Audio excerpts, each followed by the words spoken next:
Passionnés de voile et de course au large, bonjour, et bienvenue dans ce nouvel épisode d'Actu Large, l'émission où je vous résume l'actualité de la course au large tous les mercredis à 18h. Aujourd'hui, avant de commencer, je voulais juste revenir sur un truc dont j'ai parlé la semaine dernière, c'était le nouveau Banque Populaire. J'ai juste oublié deux petits points à préciser, c'est que les foils seront beaucoup plus grands pour avoir un vol plus stable. Et autre chose, le bateau pèsera 1 tonne de plus parce qu'il a été consolidé. Le bateau est beaucoup plus solide que l'ancien pour éviter qu'il arrive la même chose qu'il était arrivé pendant la route du Rhum, voilà. Aujourd'hui, du coup, on va parler du trophée Jules Verne où Sodebo est un peu plus en difficulté. Un océan Indien un peu compliqué.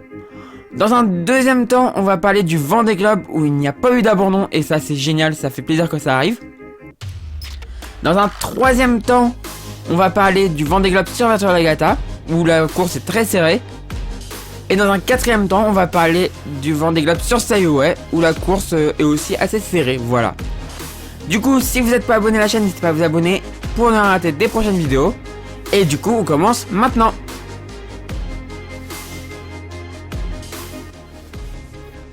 Donc on se retrouve avec le trophée Jules Verne. On avait laissé Sodebo avec à peu près 600 000 d'avance sur IDEC et en approche du Cap de Bonne-Espérance. On va lancer le timing. Et on va voir que dans un premier temps, l'avance va continuer à grandir, alors que Sodebo reste à l'avant de la dépression, même si la dépression malheureusement est en train de s'évacuer vers le sud, et du coup va finir par quitter Sodebo. Et on va voir ça. 697, et là voilà, on commence à voir que c'est plus compliqué, ça commence à être un peu plus compliqué, et surtout le long bord de vitesse va bientôt prendre fin. La dépression est vraiment très sud. Là, ils sont vraiment. Si on regarde la position, ils sont par à peu près 50 degrés sud, donc c'est assez sud. Hein. Et là, on va voir l'avance commencer à diminuer petit à petit.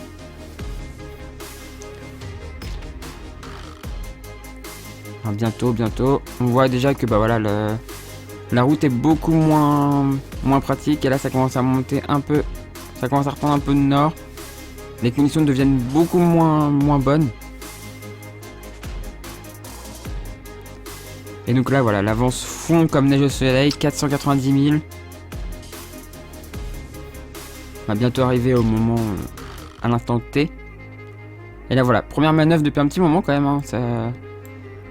Donc ils peuvent pas faire comme avait fait IDEC.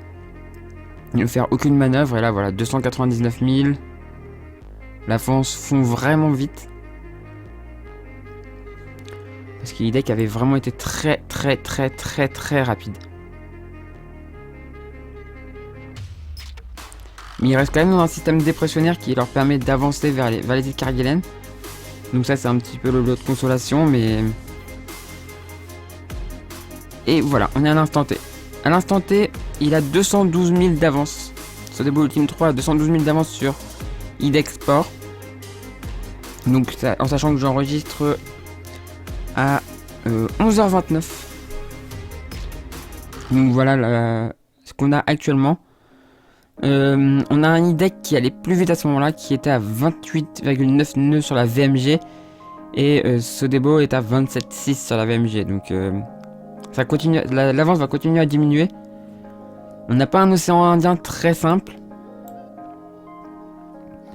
Et on va regarder maintenant ce qui va se passer dans les prochains jours.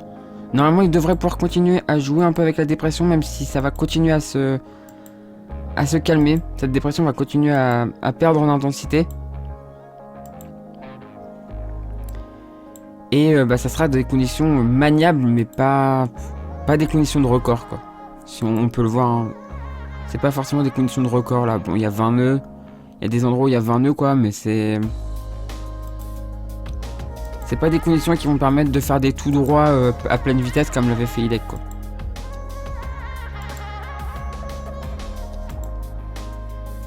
Voilà, vous voyez là, c'est vraiment pas le top.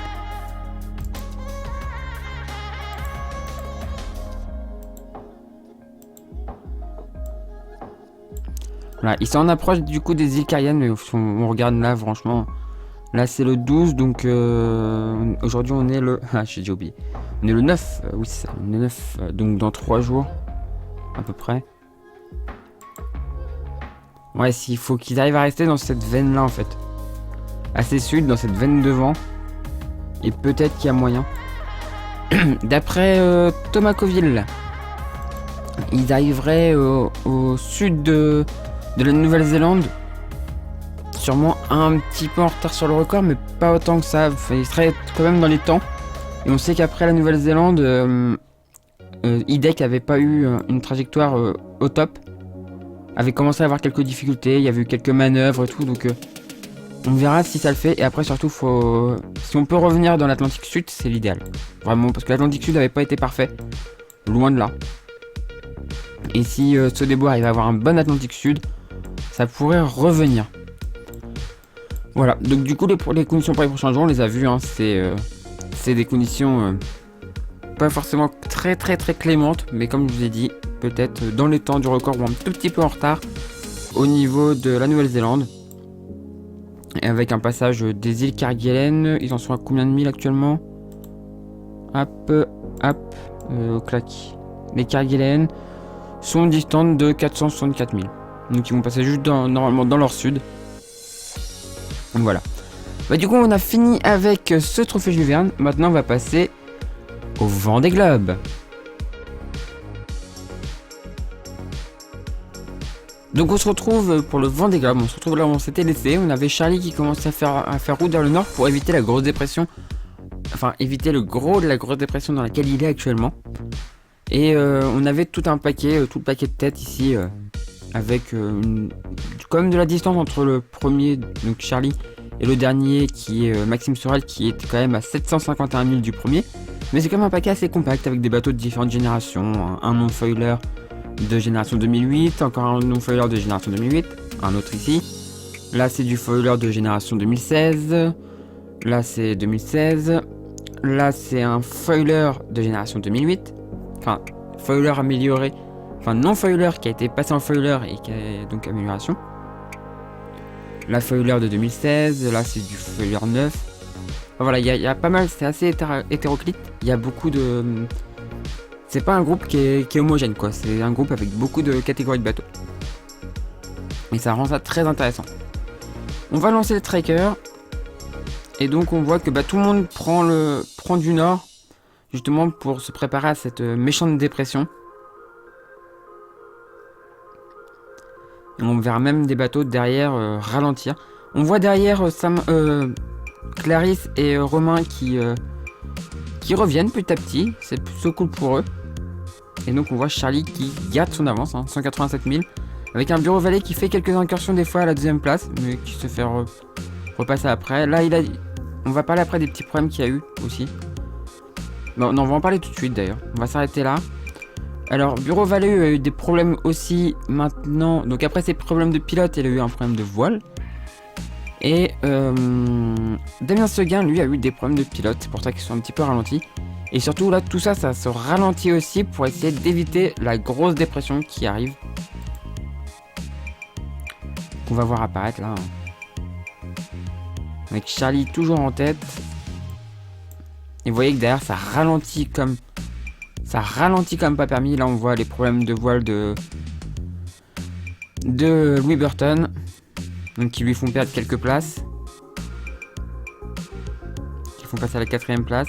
Et là on voit que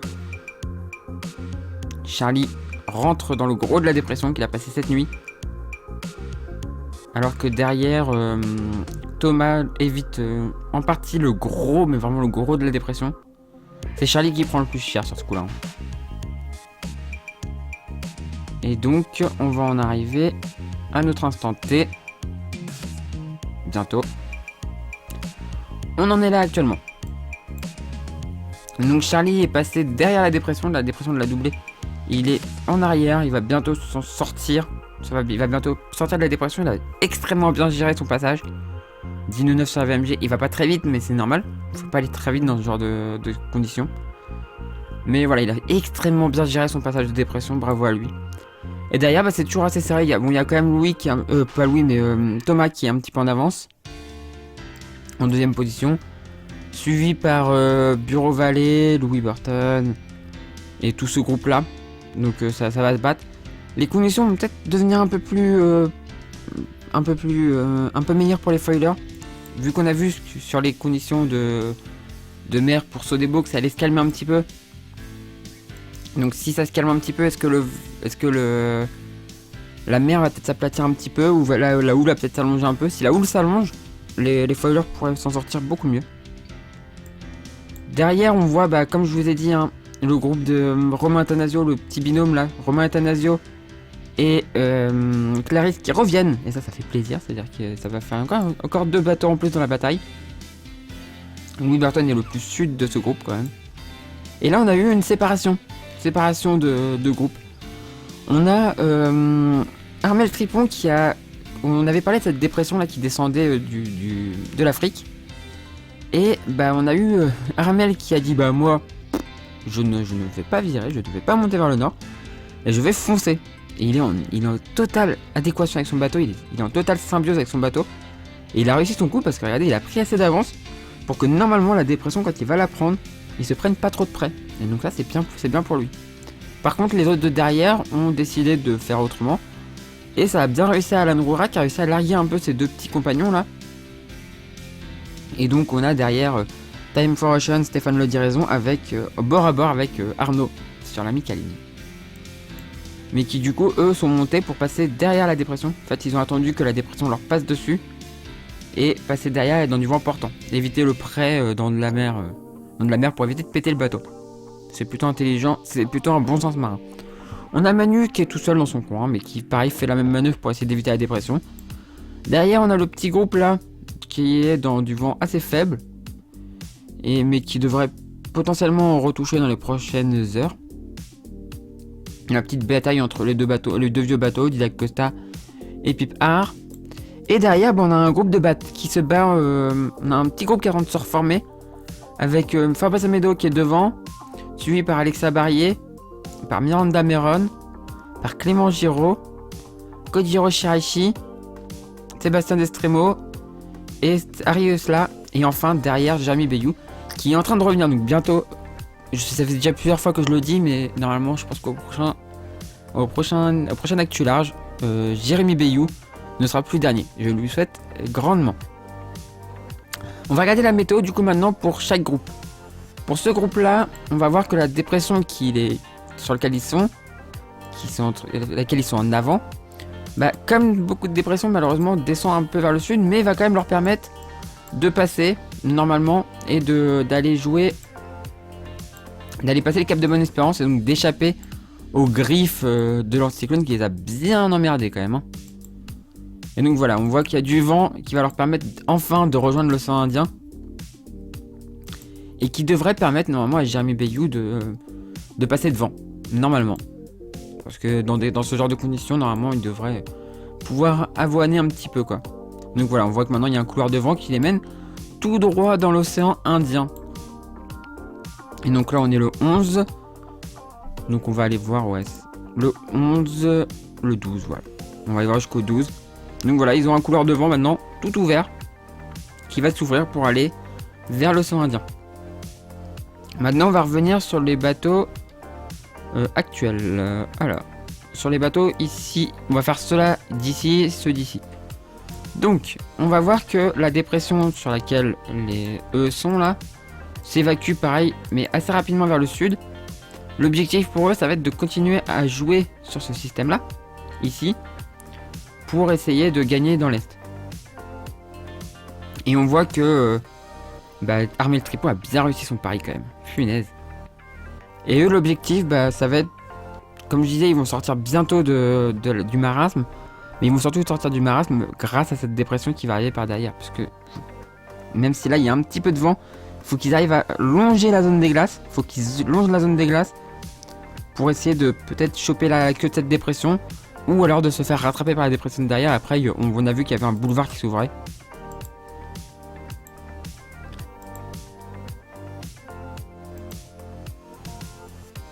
Et on voit quand même qu'avant que ça s'ouvre, vraiment, il y a quand même des zones de meule. Donc, longer la zone des glaces, ça peut peut-être le faire, même si ça va être très très très chaud. Et sinon, va falloir attendre la dépression de derrière. Mais qui va arriver assez rapidement, donc il n'y a pas trop de soucis, quoi. Et donc eux, l'objectif ça aurait été d'aller jouer dans la dépression. Et donc après d'avoir pu descendre le long de la zone ici. et de jouer dans les zones devant quoi après. Après ici on a une zone qui est quand même un peu plus large, donc on peut vraiment continuer à jouer sur la queue de la dépression. Et on voit que voilà, la dépression on a une partie de la dépression qui reste dans la zone autorisée. Donc peut-être descendre au sud, aller du côté des Kerguelen pour aller pour jouer avec cette dépression, continuer à jouer avec, parce qu'on voit qu'au nord il n'y a plus de vent quoi. Donc il va vraiment falloir essayer de descendre au sud je pense.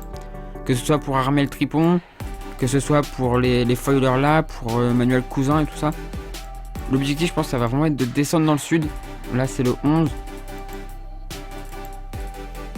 Aller vraiment jouer vers le sud pour éviter cette zone de sans vent là. Après on a quand même du vent qui revient par derrière, donc il n'y a pas trop de soucis. Même s'il rentre dans une zone de molle, elle devrait pas être très longue quoi. Voilà, et là on est le 12, donc on a dit qu'on s'arrêtait au 12. Ensuite, on va parler de ce groupe là maintenant, le groupe de tête. Donc, on revient à maintenant.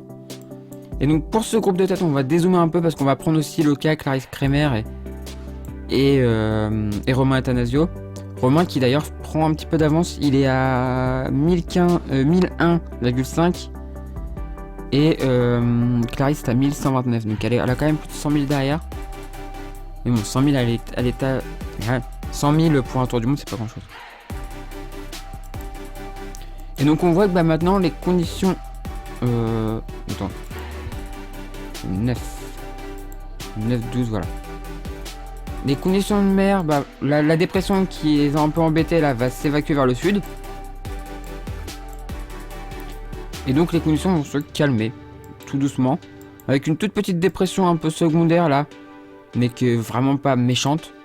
Qui va leur permettre peut-être même d'avancer assez vite. Mais malheureusement qui est en train de se combler par la suite. Et donc on a une zone de molle devant là qui devrait faire un effet accordéon. C'est-à-dire qu'on va avoir sûrement un effet accordéon, c'est-à-dire que les premiers vont rattraper les derniers. Enfin les derniers vont rattraper les premiers, donc là par exemple le groupe Clarisse Kremer et Romain Attanasio devraient resserrer le groupe de devant. Et donc ça va être un peu compliqué. Un passage du Cap Lewin n'a pas beaucoup de vent, qui a l'air de s'annoncer. Et par contre après ça re-rentre un petit peu. Une dépression qui est en train de se former au Cap Lewin justement. Et on est arrivé au bout des prévisions.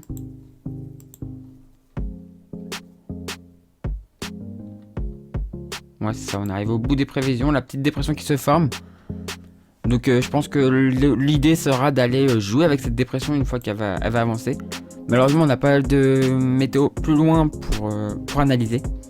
Mais voilà, je pense que l'objectif va être de jouer sur cette dépression. On va maintenant parler du classement. Donc en tête nous avons Charlie Dalin. Derrière on a à 278 000 on a Thomas Ruyant. Suivi par Bureau Vallée à 317 000 du premier. Ensuite nous avons Maître Coq à 337 000. Vous voyez c'est assez sérieux hein. Omnia Water Family, Benjamin Dutroux à 413 000. Groupe Apicil à 475 000. C'est toujours par rapport au premier, hein. Je dis pas à chaque fois du premier parce que sinon ça va être chiant. Mais voilà, c'est toujours par rapport au premier. Boris Herman, Sea Explorer Yacht Club de Monaco à 479 000. Jean Le Cam, Yes We Cam à 489,4 000. MACSF à 589,3 000. Donc avec Isabelle Josque. Prismian Group, Jenka de Pedot à 677 000. VNB Mayenne avec Maxime Sorel à 766 000. Donc fin du premier groupe. Ensuite Romain Attanasio sur Pure Best Western Hotel and Resort à 1001,5 000. Banque Populaire avec Clarisse Kremer à 1129,3 000. Armel Tripon, l'Occitane en Provence à 1846,8 000. Il revient un petit peu, là il va assez vite. La Fabrique Alan Roura qui est à 2278 000.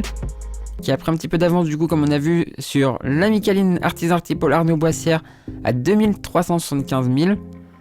Suivi par Time for Ocean Stéphane Le Diraison à 2376,4 000. Groupe Cétain Manuel Cousin à 2509,2 000. One Planet One Ocean Didac Costa à 2553,8000 à la 19e position. Medalia Pip Art à 2604,2000. Nurest Arrêt Fenêtre Fabrice Amedeo à 3364,9000. TSE For My Planet Alexa Barrier à 3410 000. En 23e position, Campagne de France Miranda Meron à 3439 000. Compagnie du Gility Clément Giraud à 3503,1 000. Kojiro Shiraishi avec DMG Mori Global One à 3570,3 000. Stark Ariusla à 3681,3 000. Merci Sébastien Destremo à 3695,5 000.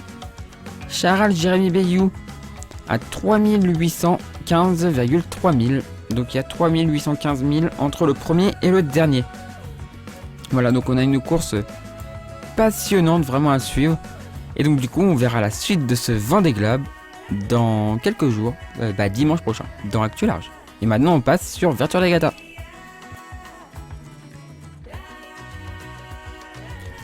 Et donc on se retrouve sur Virtual Regatta où la course est juste passionnante. On est au sud de l'Australie sur Virtual Regatta. On est en train d'arriver au cap de Bonne-Espérance. Cap Halloween plutôt.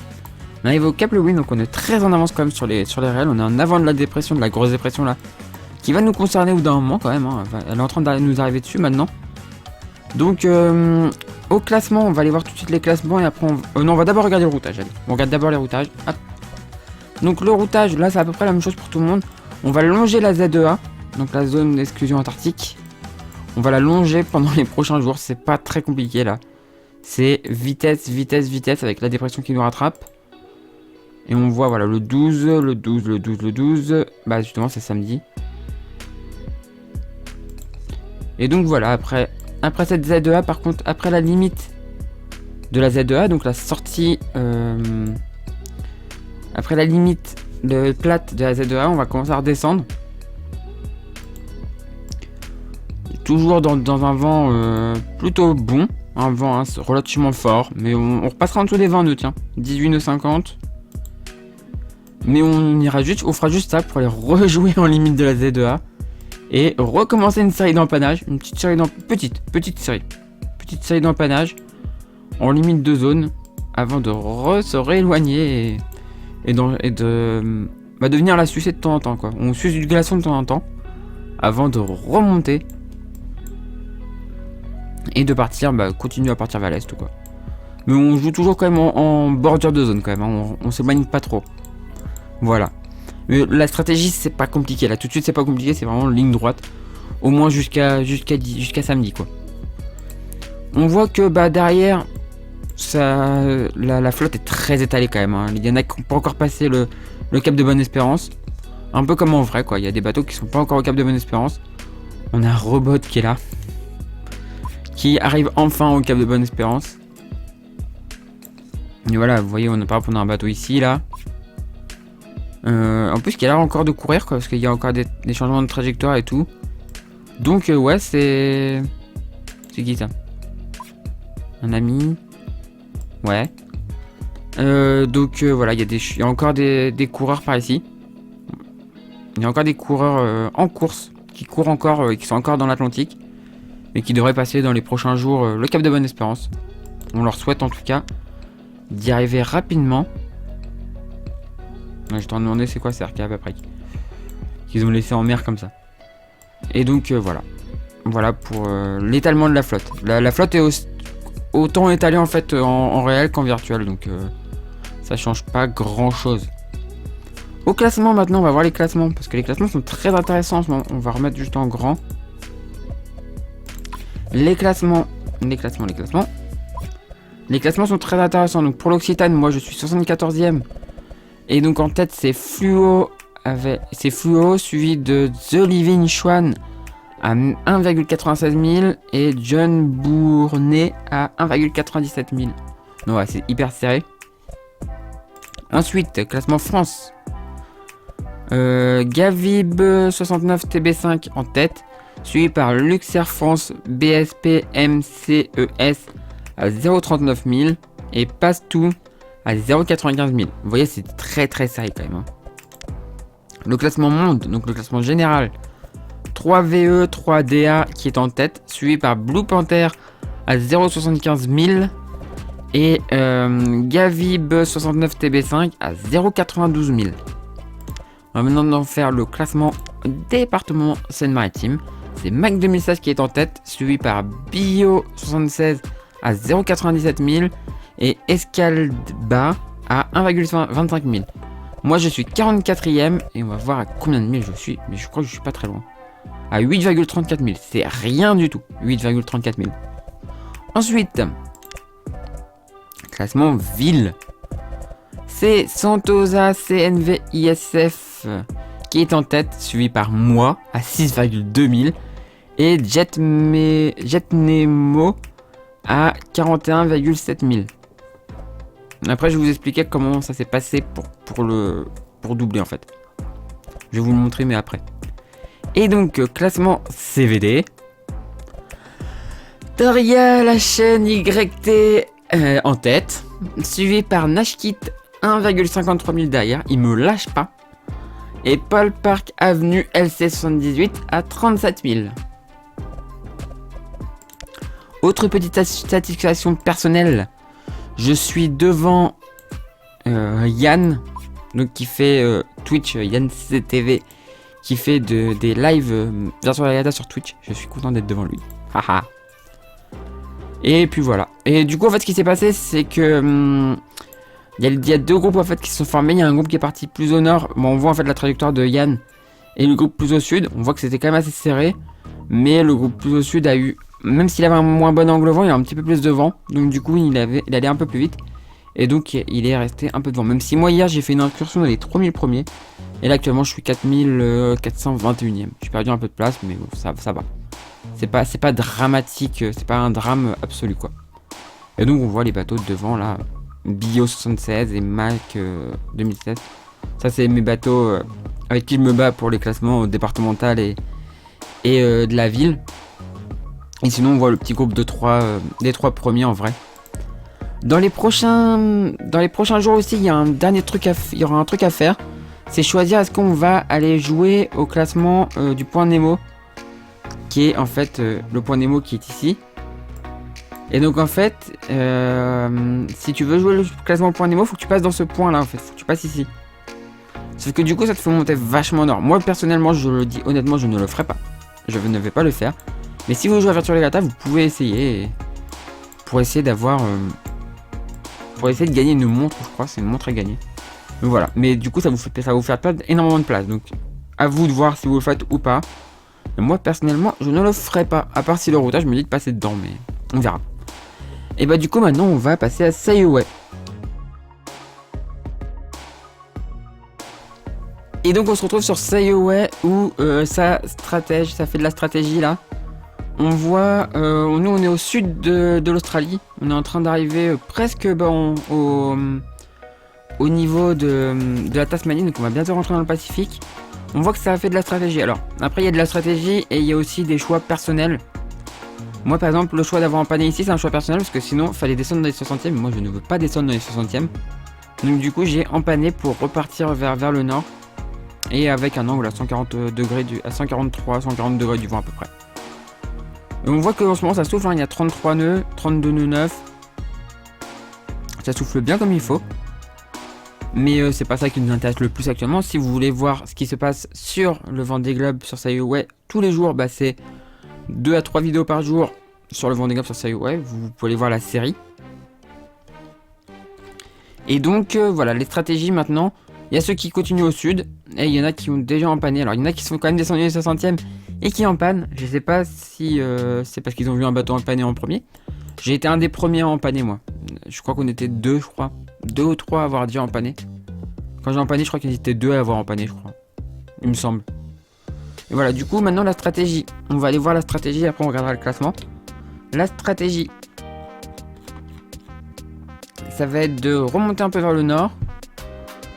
Et ensuite, vous voyez, on va faire ça, hop, et réempanner avec une petite bascule pour aller rejouer à la limite sud, puis remonter vers le nord. Regardez, on remonte ensuite un peu,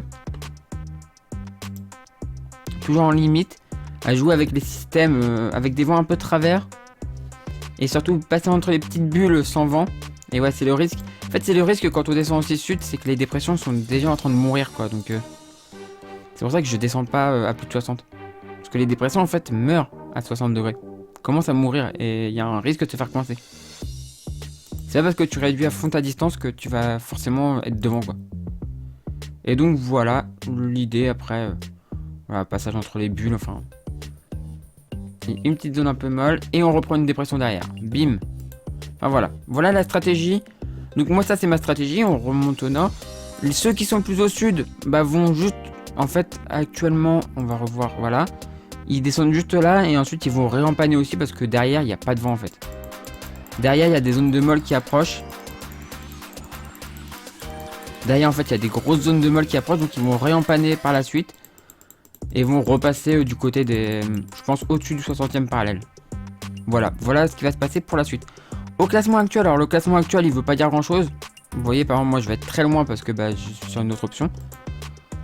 Le classement actuel, il met Avelmad en tête, suivi par Tone, ANB, José Garcia, Casmin, Aspreotésisé, Kukabura, Kimeras, Katmovae, Katmaov, Kagou, Rodev, Anslad, Clipper 3, Méditerranéan, Scroll 89, Labar Kapoum, Black Shark, Mimil, Max 8MR, Crazy Braze et Toshik en 20e position. Et moi du coup je suis à la 26e position avec mon option plus nord que les autres. Et donc voilà, on peut voir la trajectoire des jours précédents. On a vu que bah voilà, on a été chercher un point ici, une petite bascule et après on a descendu vers le sud. Et du coup j'ai empanné moi ce matin assez tôt dans la nuit. Je sais plus à quelle heure d'ailleurs j'ai empanné, mais j'ai empanné et j'ai commencé à reprendre du nord, voilà. Et bah du coup maintenant, on verra ce qui s'est passé dimanche prochain dans Actu Large, et maintenant on passe à la outro. Voilà, j'espère que cette vidéo vous a plu, si c'est le cas n'hésitez pas à mettre un pouce en l'air, à la commenter et à la partager. Si vous n'êtes toujours pas abonné à la chaîne, n'hésitez pas à vous abonner pour ne pas rater des prochaines vidéos. Et si vous voulez aider financièrement la chaîne, n'hésitez pas à le faire un petit tour sur Utip ou Tipeee. Les liens sont en description de la vidéo, vous pourrez gagner une publicité ou une vidéo. Ça ne vous coûte rien, mais ça rapporte quelques centimes. Et si vous souhaitez faire un don, bah c'est possible aussi sur ces deux plateformes, voilà. Et du coup, moi je vous dis à la prochaine pour la prochaine vidéo sur la chaîne Toria. Et du coup, ciao tout le monde, ciao ciao ciao.